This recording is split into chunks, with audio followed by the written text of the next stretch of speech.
dans le petit village poussiéreux de San Cristobal del Llano, où les journées semblaient se répéter comme l'écho monotone d'une cloche lointaine et où l'espérance tenait à peine suspendue au rosaire rouillé, un événement advint que personne, pas même les plus fervents, ne put expliquer.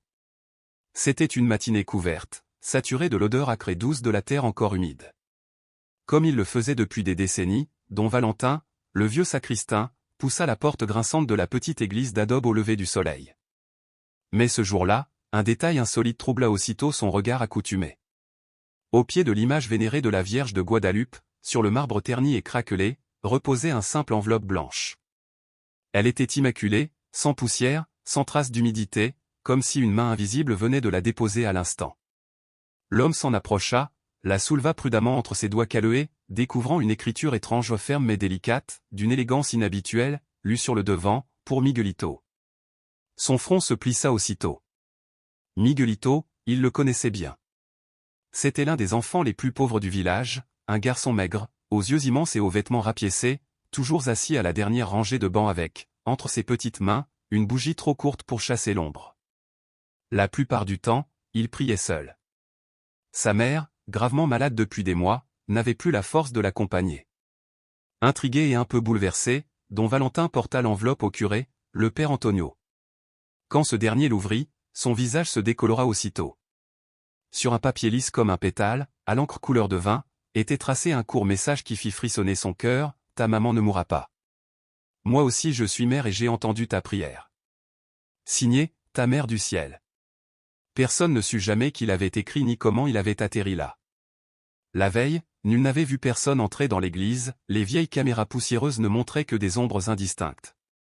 Mais l'origine de ce mystère, en vérité, remontait à la veille, quand un petit garçon, armé d'un simple crayon rongé et d'un morceau de carton usé, osa confier à la Vierge une foi plus grande que sa faim. Car Miguelito, 7 ans à peine, portait déjà sur ses épaules un fardeau démesuré. Sa maison n'était qu'un abri de fortune bricolé de tôles rouillées et de planches humides, dressé au bord du lit asséché de l'Arroyo. Il y vivait seul avec sa mère, Doña Carmen, autrefois une femme toujours souriante, dont la maladie avait lentement éteint la lumière des yeux. Elle avait survécu en vendant des friandises maison et en lavant le linge d'autrui. Elle avait élevé seule son fils depuis que son mari, simple journalier, avait disparu mystérieusement alors que Miguelito n'était qu'un nourrisson. Les médecins, consultés trop tard, diagnostiquèrent des poumons gravement abîmés, exigeant un traitement coûteux et urgent que Carmen ne pouvait même pas espérer financer. Miguelito, lui, ne comprenait rien à ces mots médicaux.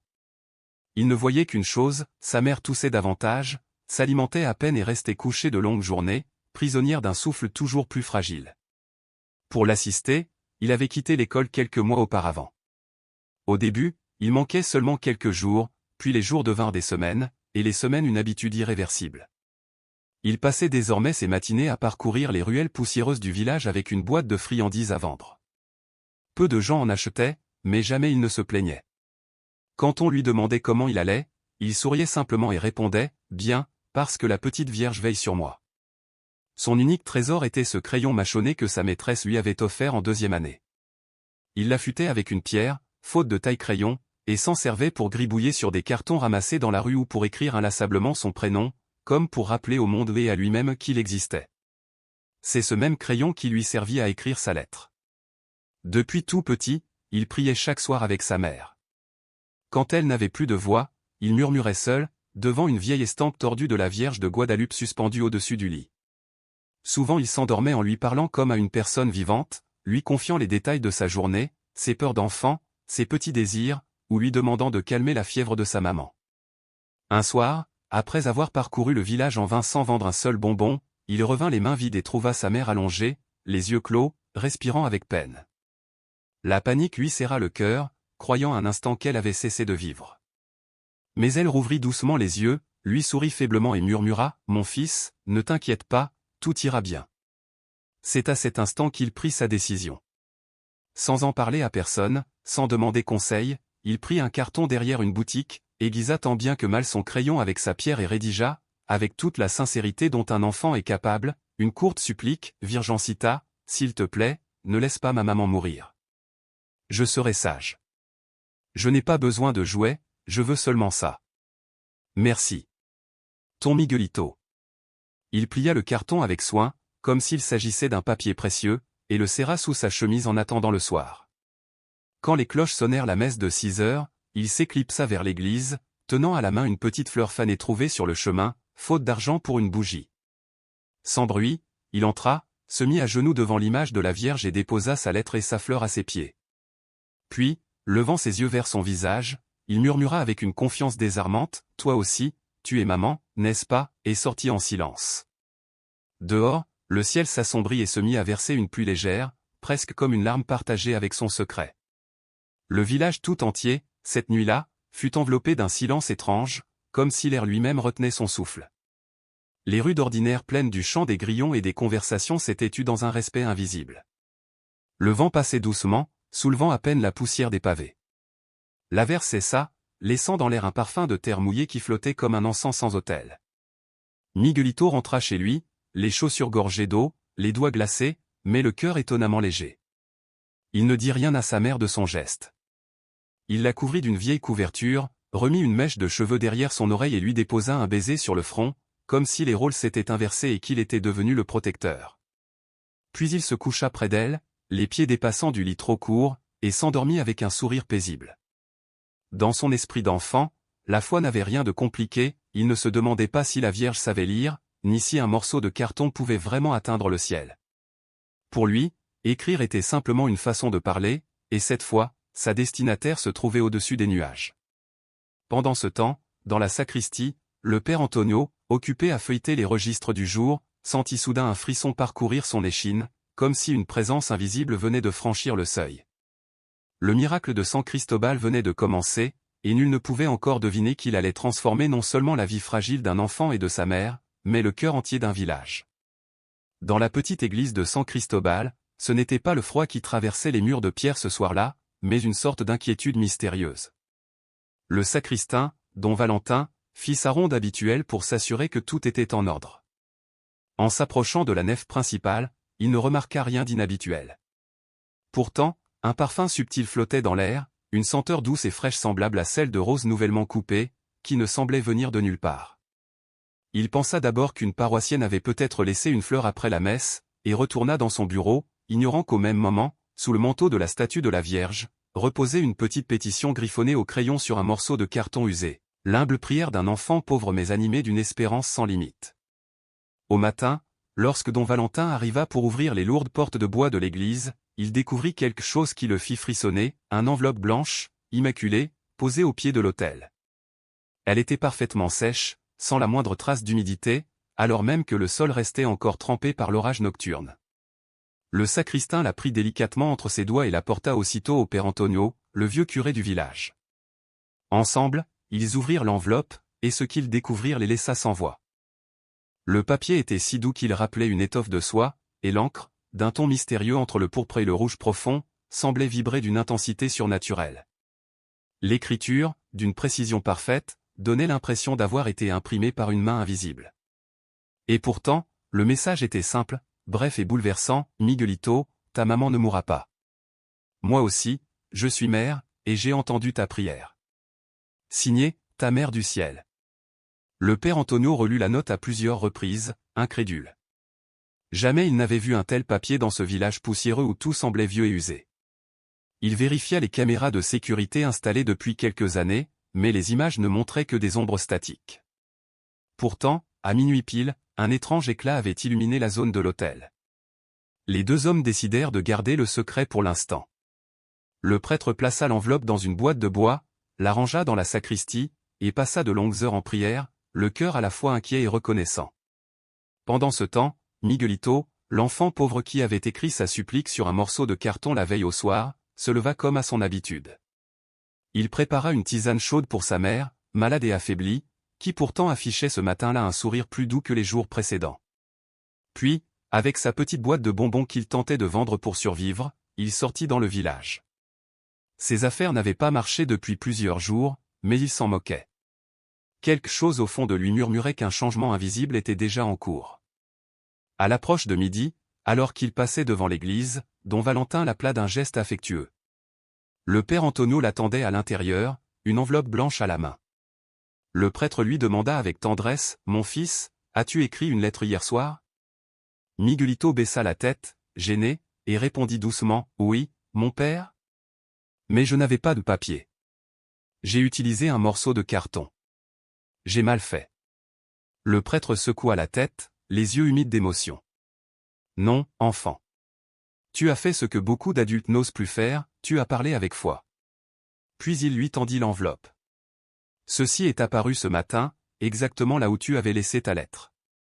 Elle est pour toi. » Miguelito saisit l'enveloppe avec des mains tremblantes.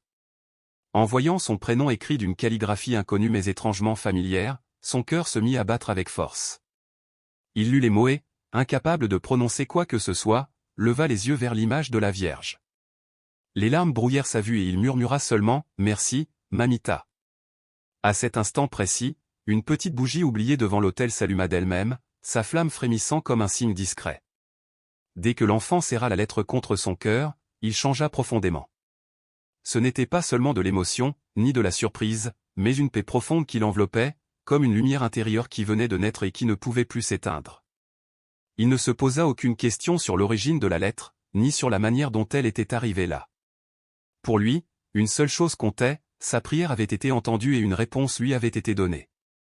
Le père Antonio, en revanche, ne pouvait cesser de réfléchir à l'événement. Dans l'après-midi, il plaça la lettre sous une loupe, examinant chaque fibre. Le papier n'avait aucune marque de fabrique, et sa texture rappelait à la fois la soie et le coton, avec un éclat presque imperceptible comme tissé de lumière. L'encre, au contact de l'air, exhalait un parfum étrange, un mélange délicat de miel, d'encens et de pétales de fleurs. Quant à l'écriture, elle défiait toute logique, régulière, parfaite, sans tremblement, comme tracée par une main hors du temps.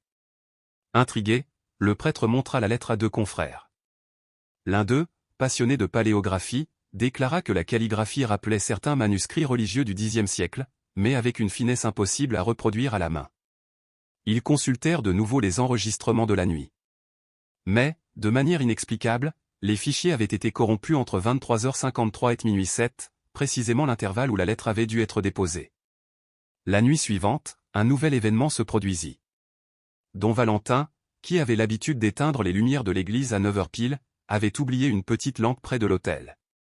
Quand il revint pour la couper, il aperçut au loin une silhouette agenouillée devant la Vierge. Pensant surprendre une paroissienne venue prier en silence, il s'avança, mais à son arrivée, l'espace était vide.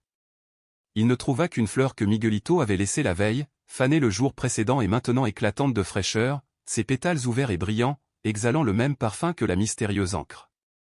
Ébranlé, le sacristain se signa à 3 reprises et rentra chez lui en silence. Le lendemain, la nouvelle se répandit dans le village comme une traînée de poudre. Quelqu'un avait surpris une conversation entre le prêtre et un confrère, et bientôt tout le monde murmurait, on dit que la Vierge a écrit une lettre.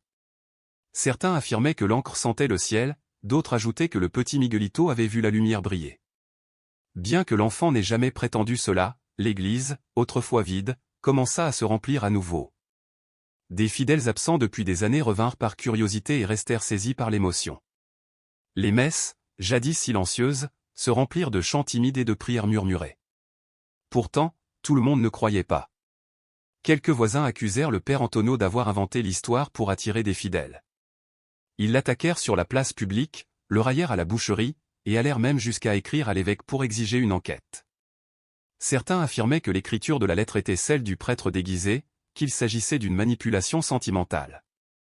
Le père Antonio, blessé mais serein, choisit de garder le silence. Il savait au plus profond de lui que la vérité ne dépendait pas de l'opinion des hommes. Miguelito, lui, continuait à venir chaque jour à l'église comme si de rien n'était. Assis au dernier banc, il priait en silence et déposait toujours une petite bougie au pied de la Vierge. Personne ne se doutait que depuis le jour où il avait reçu cette lettre, sa mère avait commencé à guérir. Ses poumons, autrefois étouffés, semblaient peu à peu s'ouvrir de nouveau. La couleur revenait à ses joues. Elle recommençait à parler, à manger, et même à sortir prendre l'air. Quand le médecin l'examina une semaine plus tard, il secoua la tête, perplexe, ce n'est pas normal. Aucune explication médicale. Mais elle est vivante, et elle va mieux chaque jour. Doña Carmen, la mère de Miguelito, se contenta de sourire. Elle ne dit rien. Mais chaque nuit, quand son fils dormait paisiblement, elle se levait discrètement, marchaient jusqu'à la petite image de la Vierge posée dans un coin de leur humble maison, et priaient en silence, le cœur rempli de gratitude et de larmes contenues. La voix de Miguelito répétait inlassablement la même prière, presque un murmure tendre adressé à une présence invisible, « Merci d'écouter mon enfant. » Et puis, sans que personne ne s'y attende, la santé de Doña Carmen connut une amélioration aussi soudaine que silencieuse, presque déroutante par sa douceur. En quelques jours à peine, la femme qui ne pouvait plus respirer sans suffoquer retrouva la force de se lever seule et d'allumer le feu pour préparer le café. Ceux qui l'avaient déjà condamnée dans leur cœur, la croyant vouée à mourir dans son lit, restèrent figés d'étonnement en la voyant de nouveau assise sur le vieux banc de bois devant sa maison. Elle se peignait les cheveux d'un geste tranquille et saluait les passants avec une timide mais sincère esquisse de sourire. Sa voix, jadis brisée et rauque comme un souffle arraché, reprit peu à peu ce timbre chaud et apaisant qui rappelait aux voisins la Carmen d'autrefois, et ses mains, naguère livides et tremblantes, retrouvèrent une couleur rosée et une fermeté rassurante. Miguelito, lui, ne disait presque rien. Ses yeux se chargeaient de toute la gratitude que ses lèvres n'osaient pas exprimer. Son regard mélangeait le soulagement, l'admiration et cette pureté de foi que seuls les enfants sont capables de porter sans calcul. Un matin, alors qu'ils marchaient ensemble vers la petite boutique du quartier, Doña Carmen serra la main de son fils et lui glissa d'une voix basse, « Tu crois que c'est elle qui a fait ça ?» Miguelito la fixa avec l'assurance tranquille des innocents, « Je ne crois pas, maman. »« Je sais. » Ces mots, simples et limpides, se répandirent comme une étincelle dans le vent. D'abord, ce furent les voisins immédiats qui parlèrent du miracle de Doña Carmen. Ensuite, dans la file de la boulangerie, certains chuchotèrent que ce petit Miguelito possédait quelque chose de spécial. À l'école, même les professeurs, qui ne l'avaient plus vu depuis des semaines, se demandaient si la rumeur était vraie, si vraiment une lettre tombée du ciel avait apporté la guérison. Mais dans chaque village où la foi avance main dans la main avec la suspicion, les doutes ne tardent jamais. Et si tout cela n'était qu'une mise en scène, lança Doña Petronila, la comadre la plus bavarde du marché. C'est sûr que c'est le curé qui a écrit cette lettre pour que les gens reviennent à la messe. Vous ne voyez pas que plus personne ne donnait d'offrande, renchérit don Esteban, qui n'avait pas mis les pieds à l'église depuis le baptême de sa petite fille. Les murmures de méfiance se transformèrent bientôt en critiques plus franches. Certains allèrent même jusqu'à accuser le père Antonio d'avoir manipulé l'enfant, de l'avoir dressé à jouer le témoin d'un faux miracle dans le but d'attirer les fidèles et de remplir à nouveau les troncs des offrandes. Quand le prêtre entendit ces accusations, il se contenta de répondre calmement, « Celui qui croit n'a pas besoin de preuves. Celui qui ne croit pas n'en acceptera jamais aucune. » Mais Miguelito, lui, portait ce fardeau en silence. Il surprenait des conversations à son passage, voyait des regards lourds de soupçons et sentit son innocence être piétinée. Un jour, un garçon lui lança en pleine rue, « Menteur. Ma mère dit que tu as tout inventé. » Miguelito ne répliqua pas. Il baissa la tête, mordit ses lèvres et continua de marcher. Pourtant, cette nuit-là, de retour à la maison, il s'enferma dans sa chambre et pleura, non pas parce qu'on l'avait insulté, mais parce que personne ne semblait percevoir ce qu'il avait vraiment vécu. Ce n'était pas un conte fabriqué, ce n'était pas un jeu d'enfant. Dans sa poitrine, il avait senti le feu lent et doux d'une présence qu'il avait écoutée, la Vierge. En entendant ses sanglots, Doña Carmen entra doucement et s'assit près de lui. Elle l'enlaça avec une tendresse protectrice, comme si ses bras étaient une cape qui le défendait du monde. « Mon fils, ne pleure pas à cause de ceux qui doutent. Les cœurs durs mettent parfois longtemps à s'ouvrir. » Miguelito releva les yeux, ses larmes encore suspendues sur ses cils, et posa une question que sa mère n'oublierait jamais, « Toi aussi, tu as douté, maman ?» Doña Carmen resta silencieuse. Le souvenir de ces nuits de désespoir revint en elle, ces heures où elle avait maudit Dieu, où elle avait envisagé de renoncer, de se laisser mourir. Elle baissa le regard, puis avoua avec une honnêteté nue, « Oui, mon amour. J'ai douté beaucoup de fois. Mais toi, tu m'as ramené à la foi. » Malgré les critiques, certains commencèrent à s'approcher de Miguelito avec humilité. Une vieille femme lui demanda de prier pour son petit-fils malade. Un homme lui remit une grande bougie en disant, « Apporte-la à ta Vierge. » Même des jeunes qui se moquaient auparavant le saluèrent désormais avec respect. Le père Antonio, sentant cette ferveur naissante, organisa une veillée de prière communautaire. Son intention n'était pas de célébrer un miracle, mais d'unir les cœurs dans une foi vivante. Ce soir-là, l'église, autrefois vide et silencieuse, retrouva une foule compacte. Les murmures sceptiques n'avaient pas disparu, mais l'air semblait différent, plus pur, plus léger, comme si le doute lui-même reculait devant une force plus grande que la raison. Et cette nuit-là, Miguelito écrivit une nouvelle lettre. Mais cette fois, il ne demanda rien. Il traça seulement quelques mots simples, « Merci. Ne m'abandonne pas, même si d'autres ne croient pas. Moi, je crois, et maman aussi. » Il plia soigneusement le papier, le déposa auprès de la même fleur qui, contre toute logique, restait fraîche comme au premier jour, et il s'assit. Non pour attendre une réponse visible ni un signe éclatant, mais seulement pour que le ciel sache que son cœur restait offert. Le village n'avait pas fini de se déchirer entre croyants et sceptiques quand survint l'impensable. C'était une nuit de vent sec, sous une lune cachée. Miguelito dormait contre sa mère, qui, pour la première fois depuis des mois, goûtait un sommeil paisible. Le silence semblait protecteur jusqu'à ce qu'un cri le brise, au feu. La maison de Doña Carmen brûle. Les voisins accoururent, certains avec des seaux, d'autres seulement avec leurs mains. Mais quand ils arrivèrent, la petite maison déjà s'embrasait comme une torche. Le toit de tôle flambait comme du papier, les murs fragiles s'effondraient dans un fracas terrible. On entendait Carmen et Miguelito crier, mais personne ne les voyait.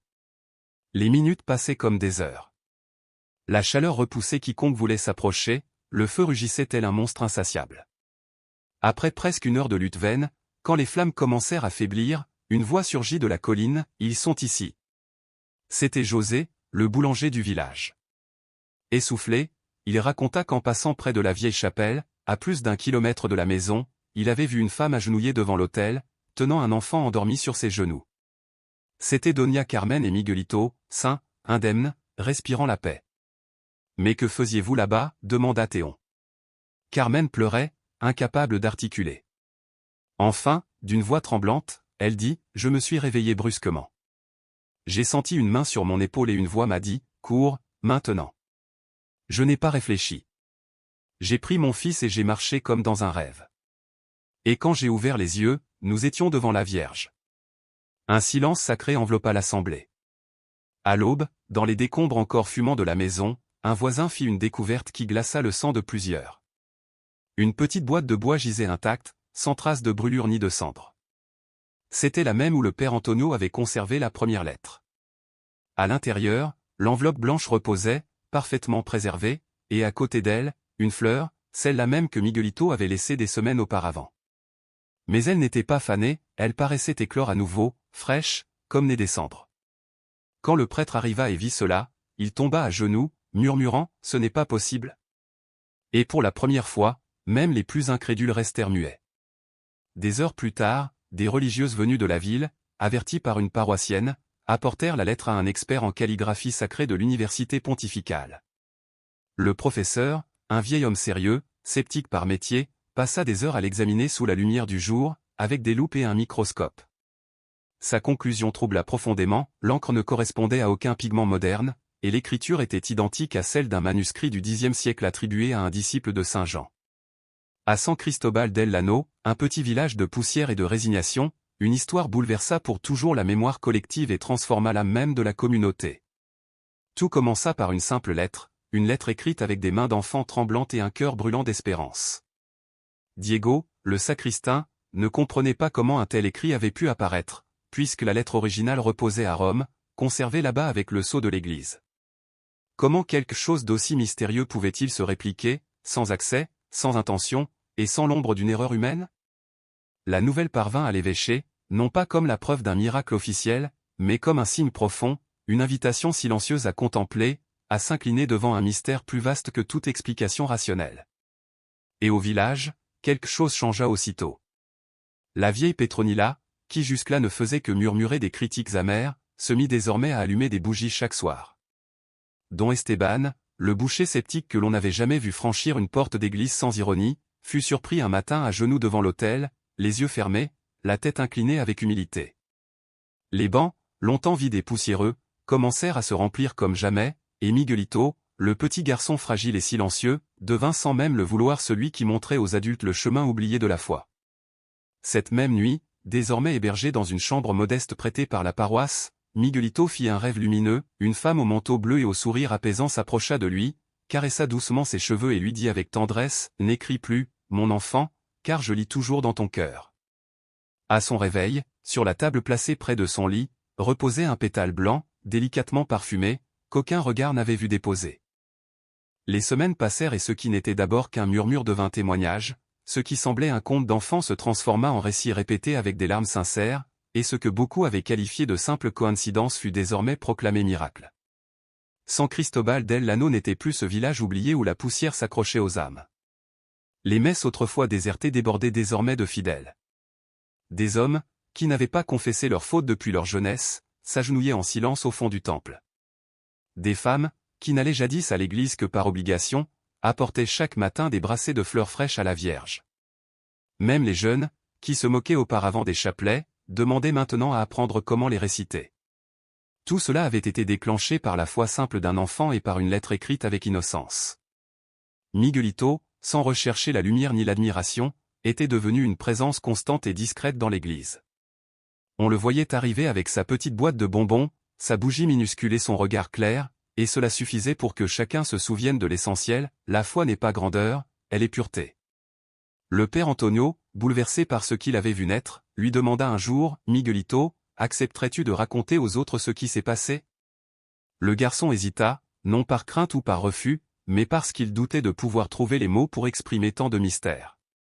Finalement, il accepta.